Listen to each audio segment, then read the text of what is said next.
આજે આપણે કિંમતી વસ્તુ પાંચને જાણીએ. એક પરમાત્મા, બીજો આત્મા, ત્રીજી પ્રકૃતિ ને ચોથો સમય તથા પાંચમું કર્મ. હવે આમાં ચાર વસ્તુ જે છે ને એ ખરેખર પરમાત્મા જ છે.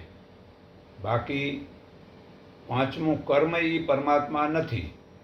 જે પરમાત્માની છૂટી પડેલી જે શક્તિ છે એક પ્રકૃતિ શક્તિ અને બીજી જીવાત્માઓ. પણ પરમાત્માથી આત્મા છૂટો પડેલી શક્તિ નથી. તે તો નિત્ય સંબંધિત શક્તિ છે. કારણ કે આત્મા છૂટી પડેલી નથી, એ તો એનો નિત્ય સંબંધિત શક્તિ છે. એ જ રીતે પરમાત્મા અને આત્મા, ભૌતિક પ્રકૃતિ તથા સમય એ બધા જ અરસપરસ સંબંધિત છે અને બધા જ સનાતન એટલે કે ભગવાન જ છે. પરંતુ કર્મ સનાતન ભગવાન નથી, એ યાદ રાખજો. હા, એ ખરું છે કે કર્મના ફળ અત્યંત જૂના હોઈ શકે છે. આપણે અનાદિકાળથી પોતાના કર્મના શુભ અશુભ ફળ ભોગવી રહ્યા છીએ. પરંતુ તે સાથે આપણે પોતાના કર્મના ફળને કે કર્મને બદલી પણ શકીએ છીએ. અને આ પરિવર્તન આપણા જ્ઞાનની પૂર્ણતા પર આધારિત હોય છે.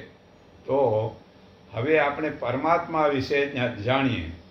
પરમાત્મા એક જ છે. તે સર્વોપરી ચેતના ધરાવે છે. તે પરમાત્માની ચેતના પર કોઈ પણ પ્રકારની ભૌતિક અસરો થતી નથી. તે પરમાત્મા સાક્ષી તથા દ્રષ્ટા કે ભોગતા બને છે. અને જીવાત્મા પરમાત્માથી જુદો અંશ હોવાના કારણે નથી સાક્ષી કે નથી દ્રષ્ટા કે નથી ભોગતા. તે માત્ર સંયોગી છે. તે સર્જિત તથા ભુક્ત છે. એક ઉદાહરણ જાણો કે યંત્રનો એક ભાગ આખા યંત્રને સહયોગ આપે છે. શરીરનું એક અંગ સર્વ શરીરને સહયોગ આપે છે. હાથ, પગ, આંખો વગેરે બધા જ શરીરના અંગો છે. છતાં તે બધા ખરેખર ભોગતા નથી. ભોગતા ખાલી પેટ જ છે. પગ ચાલે છે, હાથ ભોજન આપે છે, દાંત ચાવવાનું કામ કરે છે અને શરીરના બધા અંગો પેટને સંતોષવાનું કામ કરે છે. કારણ કે પેટ જ મુખ્ય અવયવ છે. તે રીતે મનુષ્યના શરીરમાં જ પરમાત્મા રૂપી મુખ્ય છે. જેમ મૂળ વૃક્ષના મૂળમાં જળ રેડીને તેને પોષે છે, તે જ પ્રમાણે પરમાત્મા ભોગતા તથા દ્રષ્ટા સાક્ષી છે. અને પરમાત્માને આધીન એવા આપણે તેમને પ્રસન્ન રાખવા માટે સહયોગથી આપણને ખરેખર લાભ થાય છે. અને આત્મા સહયોગ આપીને જ સુખ ભોગવી શકે છે. આ સંબંધ સ્વામી તથા સેવકના સંબંધ જેવો પણ છે. જે સ્વામી સંપૂર્ણપણે સંતોષ રહે તો દાસ પણ સંતોષ રહે છે. તો હવે આત્મા વિશે જાણીએ. આત્મા દેહાત્મા ભાવમાં તલ્લીન હોય છે. તે પોતાના સ્વરૂપને ભૂલી ગયો છે. આત્માને દેહાત્મ ભાવથી મુક્ત થવું જોઈએ. અને દેહાત્મવાદી માટે જે સ્વતંત્ર રહેવા ઈચ્છે છે તેણે સૌથી પહેલાં એ જાણી લેવું જોઈએ કે પોતે ભૌતિક શરીર નથી. મુક્તિનો અર્થ એ છે કે ભૌતિક પ્રકૃતિથી સ્વતંત્ર થવું, શુદ્ધ ચેતનમાં સ્થિર થવું, શુદ્ધ ચેતનને જાગૃત કરવા માટે ભગવાનના ઉપદેશો અનુસાર કર્મ કરવું.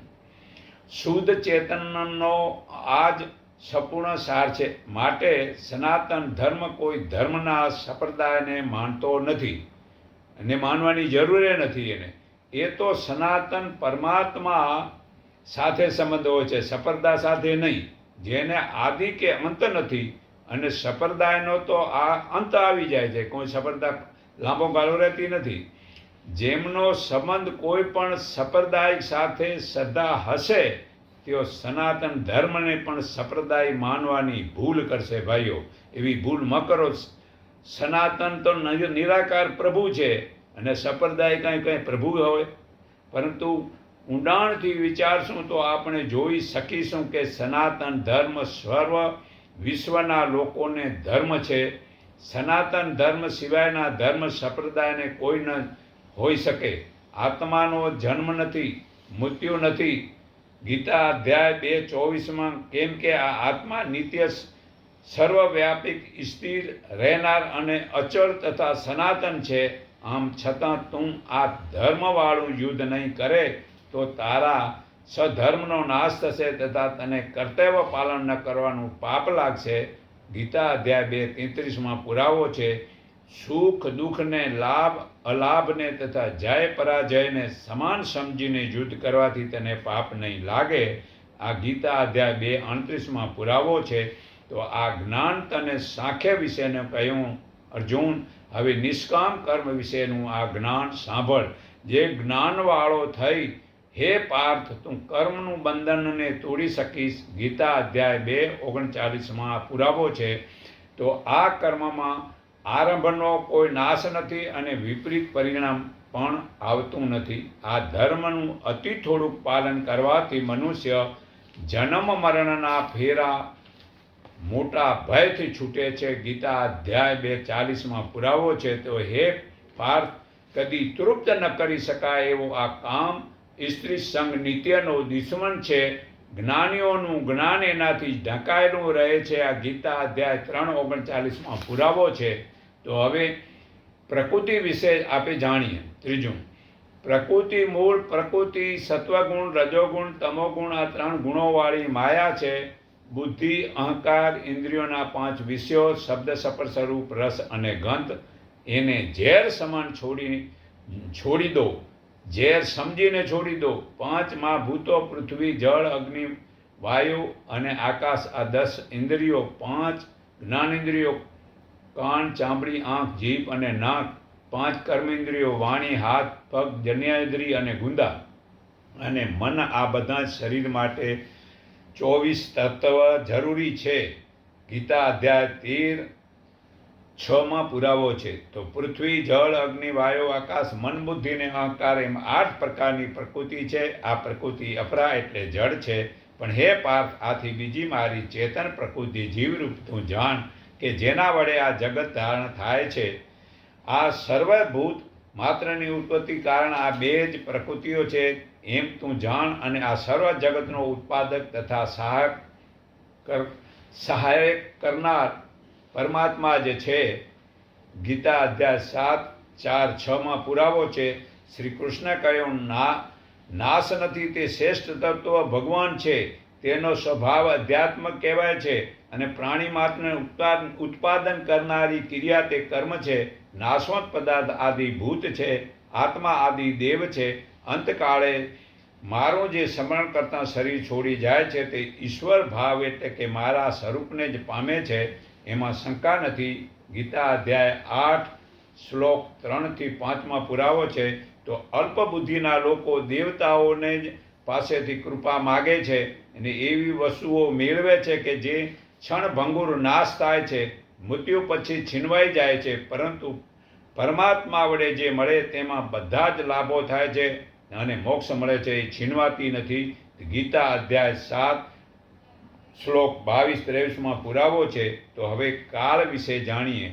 કાળ એટલે સમય. સમય કિંમતી છે. સમય આજે નીકળી જશે તે ફરી પાછો નહીં આવે. સમય ઘણો કિંમતી અને બળવાન છે. એ જાણીને જ્ઞાની લોકો હંમેશા સમયનો સદુપયોગ કરે છે. સમય માનવ જીવનની સૌથી મૂલ્યવાન સંપત્તિ છે. એનો સદુપયોગથી સંસારમાં દરેક પ્રકારના સફળતા મળે છે. સમય ધન કરતાં પણ વધારે કિંમતી છે. માટે સમય અનુરૂપ હળવો વ્યાયામ કરવો જોઈએ. દિવસે પણ જે વિદેશી ક્રિકેટ કે ટીવીની સિરિયલમાં કે મોબાઈલમાં સમયને બગાડી નાખે છે, તે જે મનુષ્ય વહેલી સવારે ઉઠીને પરમાત્માનું ધ્યાન કરે છે તેમને પરમાત્મા બુદ્ધિશાળી અને ધાર્મિક બનાવે છે. જે લોકો પોતે કે સંતાનોને વહેલી સવારે ધ્યાન પ્રભુનું કરાવતો નથી તે વ્યર્થ જીવે છે. આપણને લાગે છે કે સમય કિંમતી છે તો આજથી દરેક કર્મ ચીવટ રાખીને કરશો કહેવત છે કે ઘણી વસ્તુઓ ગયેલી પાછી આવતી નથી, જેમ કે કમાયેલી તક પાછી મળતી નથી, પસાર થઈ ગયેલી જુવાની પાછી આવતી નથી, બોલાયેલી વાણી પાછી ફરતી નથી, વહી ગયેલો પળ પાછી આવતી નથી. તો મોટા ભાગના લોકો કહે છે કે મારી પાસે સમય નથી. વિચારશો તો માનશો કે દરેક માનવીને 24 કલાકથી એક પળ સેકન્ડ વધારાનો સમય ભગવાને કોઈને દીધો નથી. સફળ થયેલા લોકોએ એ જ 24 કલાકમાં જ સફળતાની પ્રાપ્તિ કરી છે. જો સમયનો નોંધ બનાવી કાર્ય કરો તો સમય વધે છે. 8 કલાક ઊંઘવું, 8 કલાક કામ કરવું ને 8 કલાક વધે છે. તેમાં ભલે 5 કલાક ગમે ત્યાં વાપરો તોય 3 કલાક વધે છે. તો હવે આપણે કર્મ વિશે જાણીએ. કર્મ ભલે સનાતન નથી, પણ આત્મા જ્યારે સત્વગુણમાં હોય છે અને સમજી લે છે તેણે કયા કર્મ કરવા જોઈએ, ત્યારે જ આ કર્મ બદલાઈ શકે છે. તો કર્મના 5 સંસ્કારોથી જ સિદ્ધિ થાય છે. ગીતા અધ્યાય 18 શ્લોક 14માં પુરાવો છે. તો કર્મો પૂર્વેના બાપ દાદાના કર્મોથી જ પાપ લાગતું નથી. અત્યારે બધા મતલબ પોતાના બાપ દાદાના કર્મ છોડીને બીજામાં લાગી ગયા છે. તો ગીતા અધ્યાય 4:15માં પુરાવો છે. કર્મના સ્વભાવથી 4 વર્ણ બને છે. ગીતા અધ્યાય 4:23માં પુરાવો છે. કર્મ પ્રકૃતિના 3 ગુણો વડે જ થાય છે. ગીતા અધ્યાય 4:27માં કર્મને જ્ઞાન વડે અગ્નિમાં જ્ઞાની હોમે છે. ગીતા અધ્યાય 4:27માં પુરાવો છે. કલ્યાણ પોતાના કર્મથી જ થાય છે. ગીતા અધ્યાય 2:23માં પુરાવો છે. કર્મકાંડી ભૌતિક ફળોમાં જ રહે છે. એ જ મતલબ કે કર્મકાંડ જ કર્યા રાખે છે. ગીતા અધ્યાય 2:43માં પુરાવો છે. કર્મમાં કુશળતા એ જ જોગ કહેવાય છે. આ ગીતા અધ્યાય 2:50માં પુરાવો છે.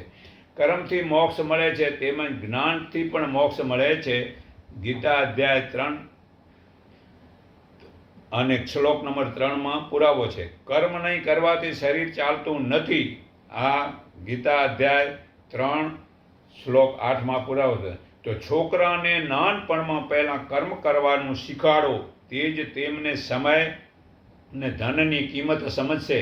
તે જ જરૂર ભક્તિ કરી પ્રભુને પામે છે. પહેલાંના રાજાના પુત્રો કે કૃષ્ણ વગેરે ભગવાનના મતલબ કે અવતારો પુરુષ જે છે તે ગુરુકુળમાં ભણવા જતા હતા ને ત્યાં ગુરુને ત્યાં કર્મ કરવું પડતું હતું. તેઓ કર્મ કરીને શરીરમાં ભક્તિ દાતારીને શૂરવીર બનતા હતા. ને અત્યારે બધાને કોઈને કર્મ કરાવવું જ નથી. માટે સંતાનોને પહેલાં કર્મ કરાવવાનું શીખાડો, તો જ મતલબ કે જે છે ને આપણે સંતાનોને સારું કેળવણી આપી શકશું. તો આ નિરાકાર પ્રભુને જે ઓળખે છે તેવા બ્રહ્મજ્ઞાની એક જ પળમાં નિરાકાર પ્રભુના દર્શન કરાવે છે. તે જ્ઞાન હાલમાં સમયમાં ગુરુમાતા સુદીક્ષાજી આપે છે. તે નિરાકાર પ્રભુનું જ્ઞાન સંત પ્રકાશ નિરાકારી મંડળ ઇન્ડિકેપ 3 રસ્તા માયા સિનેમા રોડ કુબેરનગર અમદાવાદમાં મળે છે. રવિવાર સવારના હું સર્વના હૃદયમાં રહેલા પરમાત્માના મારા હૃદય ભાવથી હું નમન કરું છું. એકને ઓળખો, એકને માનો, એક થઈ રહો. એટલું કહી મારી વાણી વિરામું છું.